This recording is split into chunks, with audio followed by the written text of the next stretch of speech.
Bonjour à tous, bienvenue dans les Hautes-Pyrénées. Aujourd'hui, on va rencontrer l'entreprise Pyrénées Charpente qui est lauréate du prix Préservation de l'environnement des trophées bâtisseurs responsables de la Fédération française du bâtiment. Et j'ai rendez-vous avec Sylvain, le directeur.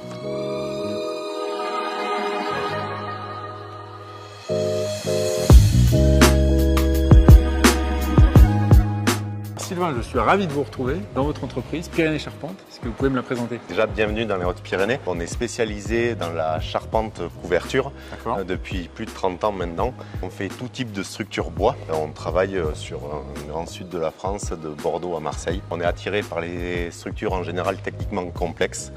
Et c'est un peu notre savoir-faire aujourd'hui.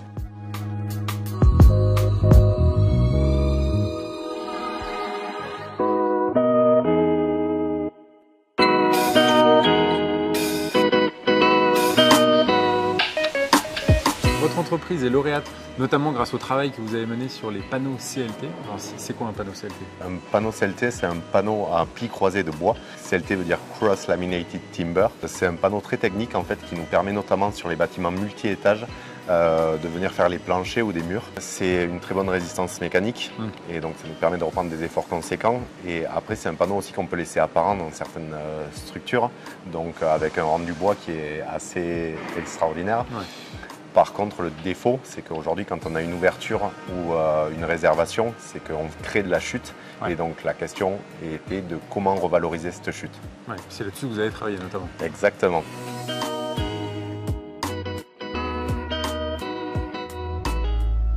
Vous êtes responsable de l'amélioration continue de cette entreprise.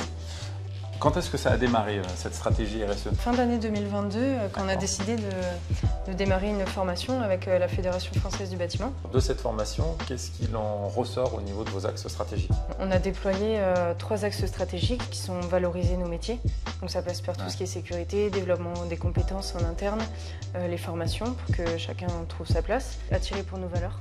C'est-à-dire que les collaborateurs se sentent impliqués dans notre démarche et dans les actions RSE qu'on mène et que les nouveaux employés soient aussi en accord avec ces valeurs et qu'ils sachent pourquoi ils viennent travailler ici. Et le 3e axe, c'était performer tout en gardant du sens.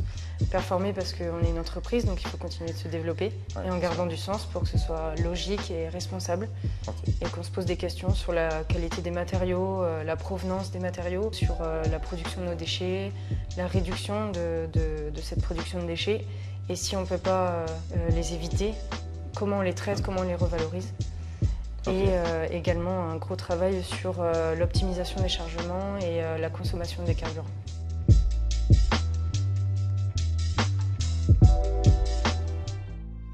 Alors j'ai vu tout à l'heure que quand on travaille avec des panneaux CLT, ça forme beaucoup de chutes. Je crois que la première chose que vous avez mis en place déjà, c'est de réduire ce nombre de chutes. C'est ça.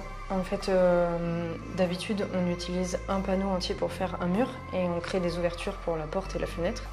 On peut réduire ces chutes en optimisant vraiment la découpe du panneau. On va couper des morceaux avant et après la fenêtre, au-dessus et en dessous. Ça va créer un joint entre les morceaux de panneau. Ça peut être un problème esthétique pour la maîtrise d'œuvre et la maîtrise d'ouvrage. Donc on en discute avec eux en phase de négociation. Vu qu'on réduit la quantité de matière utilisée, on propose aussi au maître d'ouvrage une moins-value pour l'inciter en fait, à choisir cette solution responsable. Si on n'arrive pas à éviter cette production de chute de CLT, on a décidé de créer quelque chose de nouveau à partir de cette matière.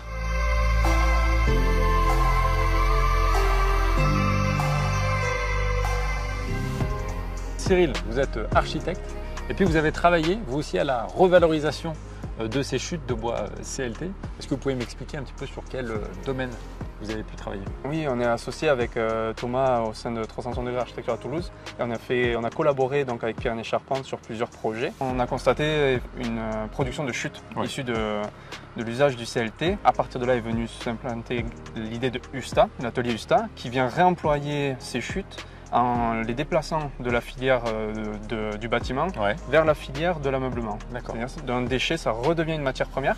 C'est l'idée du réemploi ou de l'upcycling pour réduire le coût carbone de nos intérieurs et essayer de travailler aussi sur des entreprises locales avec des emplois locaux.